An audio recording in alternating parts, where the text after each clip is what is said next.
I was going to Wesley College and first day at school I met a young bloke there having his first day at school called Tim Blee. Tim and I became mates. Tim's father was the timekeeper here at Gloucester Park at that time. And Tim and I started talking trots in the playground at Wesley College. Other blokes at school there included Warren Robinson, his old man Laurie was a leading trainer at the time, and farrier. And so I badgered my mother into taking me to Gloucester Park. I was 16 at the time, and kids under the age of 18 weren't allowed to go to the trots without their parents. And the first meeting I ever came to was the 1st of January 1970, and there was a 3-year-old race in the program won by a horse called Mount Eden. And the Trotting Cup that night was won by Dainty's Daughter in a world record for 2 miles. And basically I was hooked. I thought, how good is this?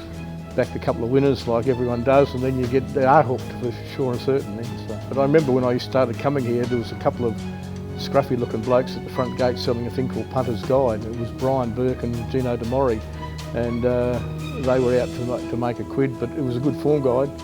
I started out as assistant registrar to Laurie Collins, who was again one of those great characters in the industry. And when I got the job, it was on the understanding that when he retired a couple of years down the track that I would take over as registrar, which I did. And my own records, which I'd brought to the job interview and actually got me the job,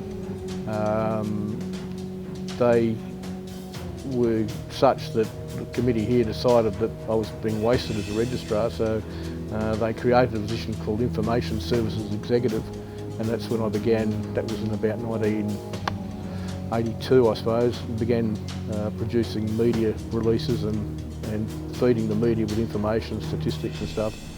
And that led to the creation of the 500 Club for drivers who'd driven 500 winners here in Perth. But I'd come to work all day and then go home at night and spend 4 or 5 hours going through old results and compiling. At that stage, they were all handwritten records of drivers and trainers. And back in about 97, 98, I got hold of a computer at home and began to computerise them all.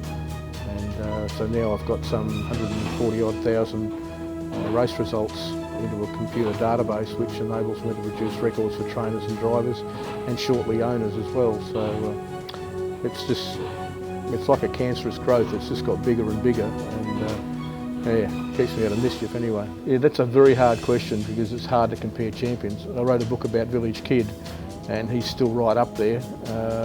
Quinny, of course, in recent times. For sheer unadulterated ability, Mount Eden, a long way from being the best racehorse I've ever seen, but he had more ability than any other horse. You have favourite horses. Dainty's Daughter, of course, was a favourite. And another one at the time was a horse called Haddock, who won a heat of the Inter-Dominion here in 74.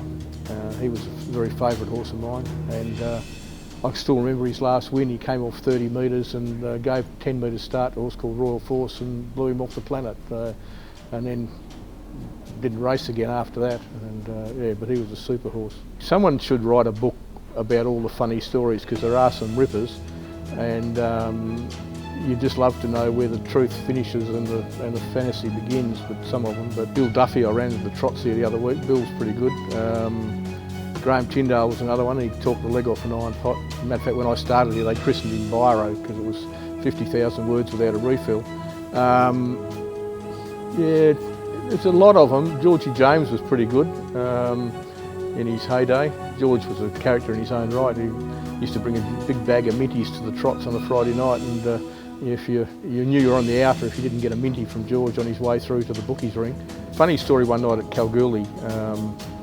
Involved Graham Tyndale. It was typical Kalgoorlie winter's night and it was freezing cold, and Graham put on a lumber jacket between drives.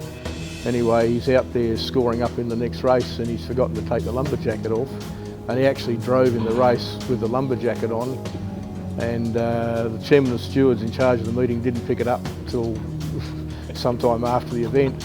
I remember one night Johnny Mitchell, who was the track curator here, was telling me he turned up here on the, back in those days they raced Saturday, he turned up here on the Sunday morning and there was a horse tied up in the cross ties in the stables, and turned out the 2 blokes from Bunbury, both thought the other one had put the horse in the float. The net result is neither of them did. They got back to Bunbury, and one of them, as they pulled up, the bloke says, "Gee, that horse travelled good tonight," and then went round the back and they had an empty float. So yeah, that's got to be up there with some of the human restrictions. And I understand that's not the only time that happened either. There's been others who have gone over without a float. Chris Lewis getting to 5,000 career wins. I jokingly said he couldn't do it without me because I'm the only silly bugger to count up all the wins.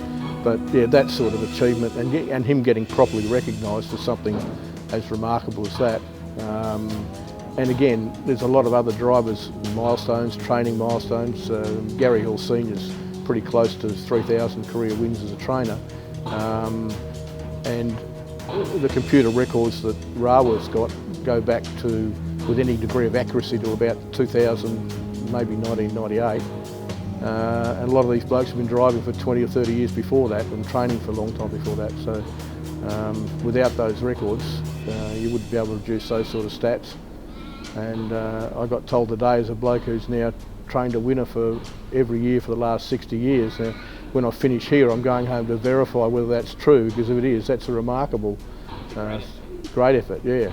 I found a stat the other day. We've got a couple of owners here in WA who've had 25 and 26 Group 1 wins in the last 10 years. Now, there's never been an owner even considered for induction, but I reckon some people like that, who knows, down the track we might break new ground and have an owner inducted. It's chuffed and embarrassed at the same time, if that's possible. Getting nominated's great.